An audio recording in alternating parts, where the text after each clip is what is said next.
Alexa Bliss just posted something pretty interesting and commented on it, so we'll see what that's about. We'll also check out what's new with Corey Graves, Charlotte Flair, and more. Starting things off with this big situation surrounding Corey Graves, because this has become one of the biggest talks of the town. There's been rumblings in recent weeks that Corey Graves was not so thrilled about being bumped out of the main roster commentary booths and placed in NXT as a part of the three-man booth. He was rumored to be frustrated with the move, and Corey went public with his frustration on Twitter earlier this week, where he released a lengthy statement. Corey reflected on being a pro wrestler, that it was his biggest dream in the world, but after he no longer had medical clearance to compete, he decided to focus on commentary because it was so adjacent to his dream. Corey feels like he's established himself as a commentator and has become amazing at it, but how he is told that he was not famous enough for his own job, which sounds like Corey's referring that the company viewing Pat McAfee as being more famous than Corey Graves. Therefore, Pat gets and deserves the Monday Night Raw commentary position. Even Joe Tessitore, who made WWE commentary debut last year, kept a main roster role on Smackdown, but Corey Graves, the longtime commentary veteran amongst these three names, gets placed in NXT as a part of a larger commentary team. So seeing it through Corey's eyes, you can see the frustration, especially when you get replaced by someone like Pat McAfee, because everyone knows Pat isn't going to be there full time throughout the entire year. Pat will likely stick around for the spring and a tiny bit of the summer, but once college football season starts in late summer, he's going to go away from WWE for several months. So it looks like that's what bothers Corey Graves, is that he's basically became a placeholder for Pat McAfee.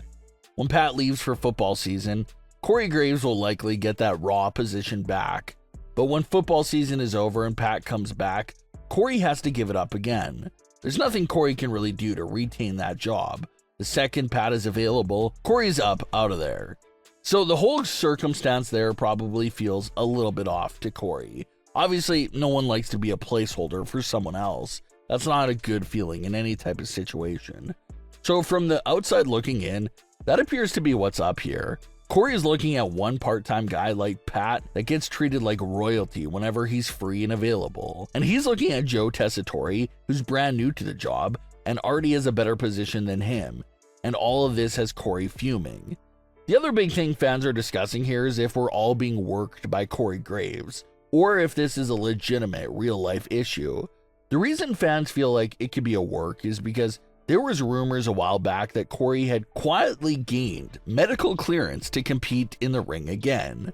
And we also know that Pat McAfee is not a stranger to stepping in the ring and has wrestled several times for WWE.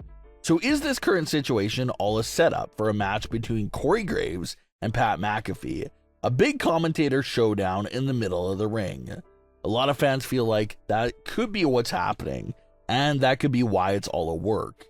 But you have reports claiming that this is not a work at all. Even Corey's brother saw all the fan speculation that was happening, and he said that it was not a work. So the fans don't really know what to believe here, this entire situation. Jonathan Coachman did comment on the situation, telling Corey that he should just be grateful for any commentator position in WWE, because it's a very small exclusive group of people that gets to call matches for WWE. So being a part of that group is an honor. Coachman also brought up how even Michael Cole and Jim Ross went through rough patches and were demoted at certain points of their careers before breaking through again because they never gave up. To make matters even more cryptic, right after Corey expressed all his frustrations, his follow-up post was a post talking about how everyone should tune into NXT because he has a lot to say. So the fact that he was advertising, saying more, and telling fans to tune into NXT, hear more, that really made fans even believe that the whole thing was a work. But when it came time for NXT, Corey Graves was nowhere to be found. So it's a very tricky situation. If this is real, then it looks like Corey just does not feel valued and appreciated by the company. He feels like a backup that they only turn to if one of their starters is not available.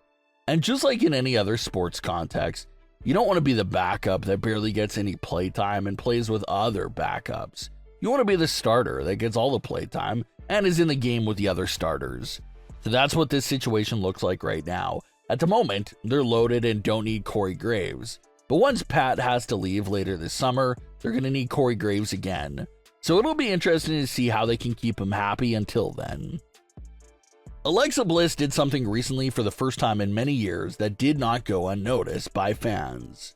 Alexa updated her Twitter banner to a new image that features a pink and white background, as well as a star, an X, and a heart. And considering that her return is right around the corner, everyone is looking at everything Alexa Bliss does right now online with a magnifying glass because everyone's looking for return clues and hints. And that's what fans did here with this new banner. Before this new banner, Alexa had the same banner on her profile for many years. It was a historic banner about how she was the first superstar to win both the Raw and Smackdown women's titles. So for Alexa to remove that iconic and historic banner for this new one, that made fans really believe that this new one had to be very significant in some way if she's replacing that prior one.